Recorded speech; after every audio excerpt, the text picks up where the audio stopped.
I can still hear the cold metallic clang of the heavy prison door as it sealed me inside cell block 13. It was a sound that reverberated through my very soul, a haunting echo of the misery that had festered within these walls for decades. Little did I know, when I took a job as a prison guard at Crescent Hollow Correctional Facility, that I was about to become a witness to the most terrifying and unsettling events of my life. Crescent Hollow had a dark reputation. It was a prison built in the late 1800s, a grim fortress of stone and steel that loomed over the surrounding countryside like a malevolent specter. The prison's history was riddled with violence, despair, and death. It was said that the very air within its walls carried the weight of the countless souls who had suffered and perished there. My first day on the job was uneventful. I went through the standard orientation, learned the routines, and met some of the inmates. They were a menacing bunch, each with a story of their own, but one prisoner, in particular, sent a chill down my spine. His name was Rourke, but everyone referred to him as the Silent Killer. He was a man of few words, a towering figure with piercing gray eyes that seemed to see straight through you. The other inmates whispered that he had committed unspeakable acts, and his silence only added to the air of mystery and dread that surrounded him. As the weeks passed, I began to notice strange occurrences in cell block 13. It started with subtle things, like flickering lights and whispers in the dead of night. At first, I dismissed them as the products of an overactive imagination, the natural consequences of working in a prison with such a grim history. But then came the night when I saw it for myself. I was doing my rounds, my flashlight casting eerie shadows along the narrow corridors. I approached Rourke's cell, and there, in the dim glow of my flashlight, I saw a figure standing by his bunk. It was Malcolm, but he was not alone. A woman, dressed in a tattered, blood-soaked gown, stood beside him. Her hair hung in tangled strands, obscuring her face. She was whispering something, her words a chilling incantation that sent shivers down my spine. I tried to speak, to shout for backup, but my voice was paralyzed by fear. As the woman continued to whisper, the air grew colder, and I could see my breath in the dim light. Malcolm's eyes met mine, and in that moment, I felt an overwhelming sense of malevolence radiating from him. The woman's whispers grew louder, more urgent, and I felt a force pressing down on me, as though the very walls of the prison were closing in. Then, with a sudden, violent lurch, the woman turned and disappeared through the solid cell door as if it were nothing but mist. Malcolm's gaze followed her, and then, as though nothing had happened, he lay down on his bunk and closed his eyes. I stumbled backward, my heart pounding in my chest. It was a sight I could never forget, a haunting image that would forever be etched into my mind. I reported the incident to my superiors, but they dismissed it as a hallucination, a trick of the mind brought on by the stress of the job. But I knew what I had seen was real, and it was only the beginning.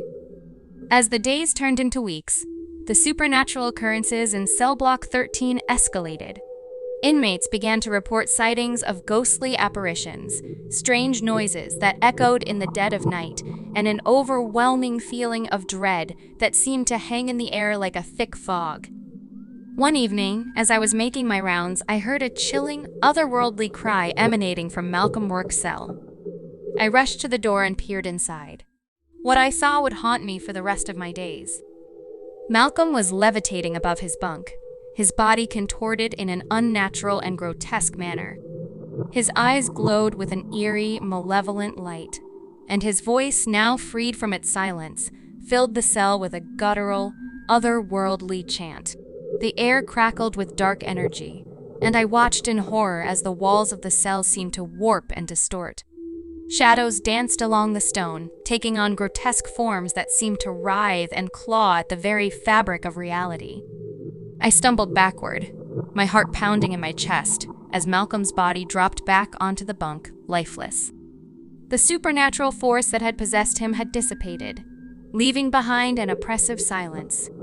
I ran from the cell, my mind reeling with terror. I knew that what I had witnessed defied all rational explanation. The prison was cursed, and Rourke was at the heart of its malevolence. Desperate for answers, I delved into the prison's dark history, scouring old records and speaking to long-retired guards.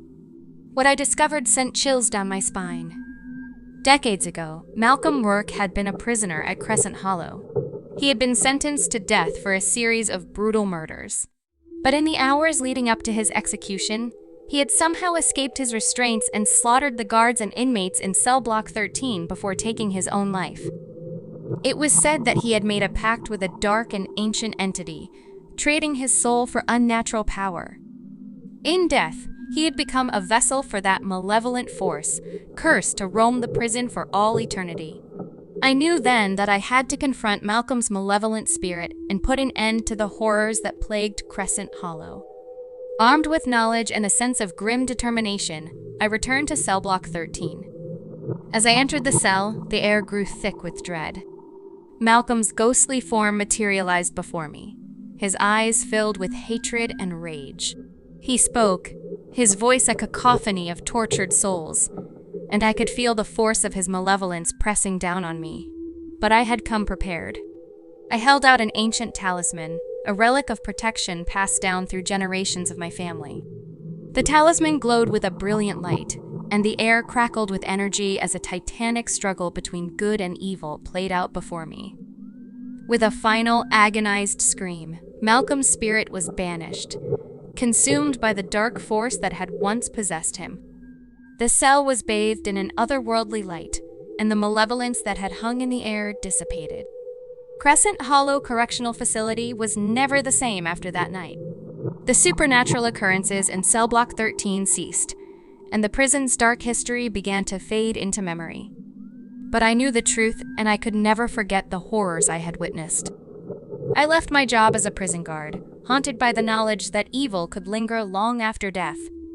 The memory of cell block 13 and the silent killer would forever be etched into my soul, a chilling reminder that some nightmares are all too real.